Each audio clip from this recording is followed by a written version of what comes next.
देवड़ा थाना पुलिस पर पक्षपात के आरोप। सरदार पटेल सेवा संगठन ने मांगी निष्पक्ष जांच।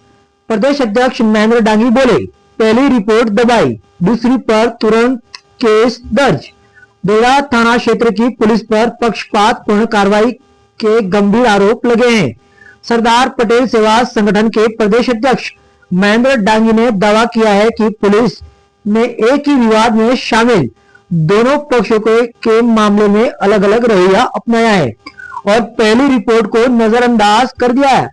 क्या है मामला? जानकारी के अनुसार 10 फरवरी को देवड़ा थाना क्षेत्र के इंदोड़ा गांव में आयोजित एक कार्यक्रम में महेंद्र डांगी, रामजी पाटीदार व अन्य लोगों के बीच मामूली कहासुनी व हाथापाई हुई।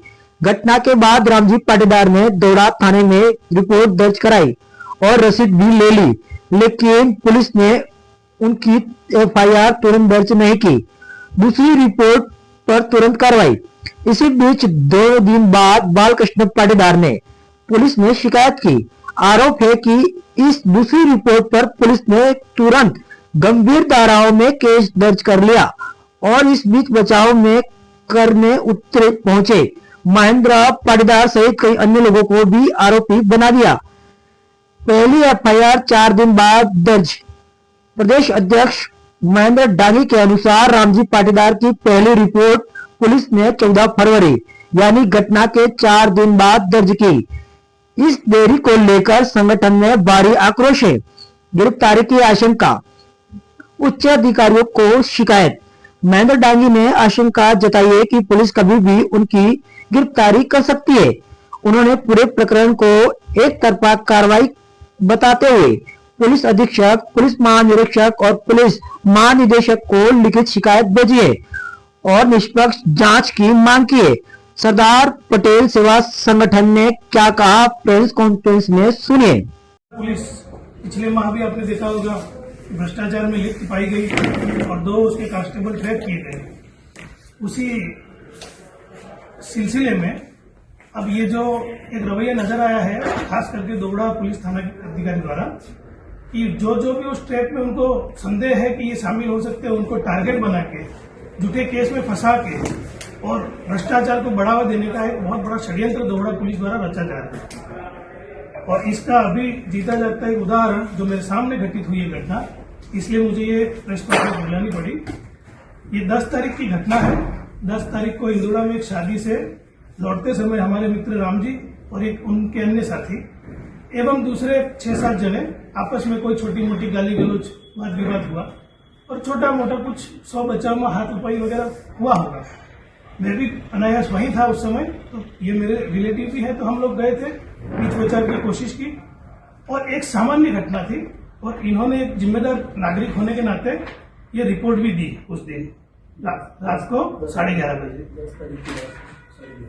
अब ये रिपोर्ट देने के बाद घर आए और दूसरे दिन से इन्होंने वहां पे फॉलोअप भी लिया कि भाई मेरी रिपोर्ट की एफआईआर दर्ज हुई या क्या हुआ। तो देवड़ा पुलिस की तरफ से बिल्कुल ही लापरवाह रवैया नजर आया। उसके बाद 12 तारीख को शाम को देवड़ा पुलिस ने इनकी रिपोर्ट को नजरअंदाज करते हुए मिलीभगत से दूसरे विपक्षी को साथ में लेके, जबकि रिपोर्ट इन्होंने दी थी पहले, न इनकी मेडिकल करवाया न एफआईआर दर्ज करे और विपक्षी की जो रिपोर्ट है या नहीं है उसके आधार पर एक एफआईआर दर्ज की, जिसमें इनको छोड़ के मुझे मुख्य अभियुक्त बनाया गया। क्योंकि आज से 15 दिन 10 दिन पहले डायाबी और हमको बुलाया था कि जो ट्रैप हुआ उसके बारे में आपको कुछ जानकारी है, डायाबी भी थोड़ी उसके बारे में बात करेंगे, लेकिन हमने कहा हमको कोई जानकारी नहीं है। लेकिन हमारा रवैया स्पष्ट है कि सरदार पटेल सेना और हमारा समाज भ्रष्टाचार के बिल्कुल खिलाफ है। जो दक्षिणी राजस्थान में भ्रष्टाचार पनप रहा है और जिस प्रकार के खुलेआम कानून की धज्जियां उड़ाई जा रही है, इसके खिलाफ हमारी आवाज कोई इस तरह से हमको फंसा के दबा नहीं सकता है। 10 तारीख को जो विवाद हुआ उसी में भी एंटी करप्शन को लेकर ही विवाद हुआ। उस विवाद में भी एंटी करप्शन, हाँ, उस विवाद में भी ठीक है। उसके बाद इन्होंने 13 तारीख को एक और रिपोर्ट भी दी। 12 को एफआईआर होने के बाद भी इनकी एफआईआर दर्ज नहीं की गई। 13 को रिपोर्ट देने के बाद भी एफआईआर दर्ज की नहीं गई। फिर 14 को जबरदस्ती एफआईआर दर्ज की और जो एफआईआर उन्होंने विपक्षियों के साथ मिलकर दर्ज की उसमें 109 क्लॉज 1 जैसी संगीन धारा है, जो हत्या करने का प्रयास की धारा है, जानबूझ के डाली गई, जो कि संज्ञेय धाराओं में आती है, जिससे अब डरा धमका के जेल में गिरफ्तार करने की कोशिश की जा सकती है। विवाद जो था वो क्या था और जो विपक्षी है वो कौन है, क्या है? विपक्षी फलोज के और अन्य आसपास के गांव के उस समय शादी में आए हुए लोग थे और विभाग उस समय तो कोई मौजूद नहीं था, लेकिन वहां शादी में आप चाहे तो पुलिस विभाग के भी 1-2 कांस्टेबल मौजूद थे जिन्होंने उनके द्वारा जो उकसाया गया उसकी वो गवाही दे सकते हैं। किस मामले को लेकर विवाद हुआ?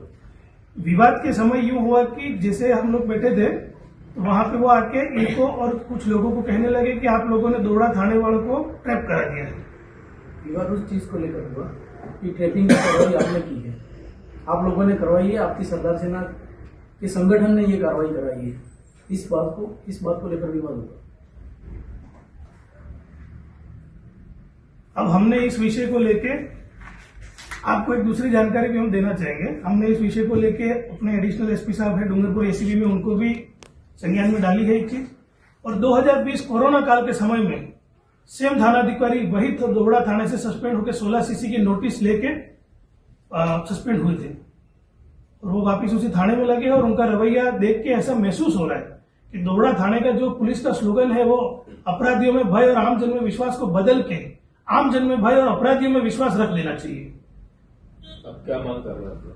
अब हमारी मांग है कि इस थानाधिकारी को तत्काल प्रभाव से वहां से हटाया जाए ताकि जो भ्रष्टाचार की जांच चल रही है जिसमें उनका भी संदिग्ध में नाम आ रहा है वो जांच को प्रभावित न करे। दबे मुंह बहुत सारे लोग डरे हुए हैं इस समय, क्योंकि जिस चीज को भ्रष्टाचार के अंदर शामिल और ट्रैप के अंदर शामिल का संदेह है उनको अन्य तरीकों से फंसाने की कोशिशें जारी है। अगर इस तरह जो संदिग्ध में आते हैं वो भी उसी थाने में बने हुए होंगे तो मैं ये नहीं मानता कि ये जांच निष्पक्ष तरीके से हो पाएगी।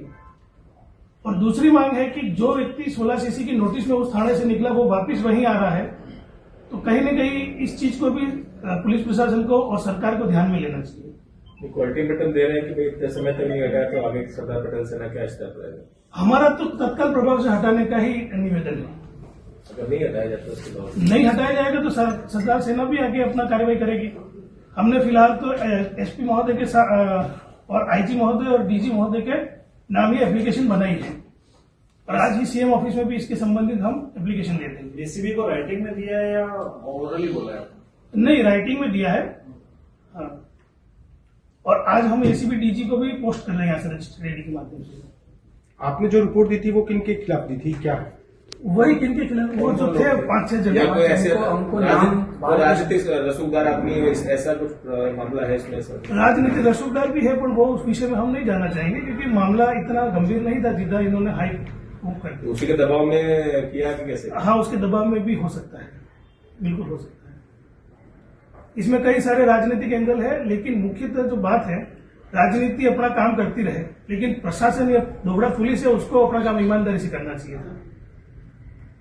जिस प्रकार भाई का माहौल बना हुआ है, ये सिर्फ इनकी बात नहीं है। जिस प्रकार का रवैया देख के लग रहा है कि वहां बहुत सारे लोग इस प्रकार की पीड़ा से गुजर रहे हैं, लेकिन हर कोई सामने आके कहने की हिम्मत नहीं रखता है। तो हम उन सब की तरफ से ये बात कर रहे हैं। और आदरणीय एसपी महोदय जो इतने समय से यहाँ डूंगरपुर में लगे हुए हैं, इनसे भी मैं निवेदन करना चाहूंगा क्योंकि ये एक ईमानदार छवि के व्यक्ति हैं और पूरी मेहनत कर रहे हैं, लेकिन इस प्रकार के अधिकारियों की वजह से पूरा पुलिस विभाग बदनाम होता है। तो महोदय से ये भी निवेदन है कि तत्काल इनको हटाया जाए और जो जांच है वो किसी निष्पक्ष अधिकारी को दी जाए। इसकी एक कॉपी दे देना।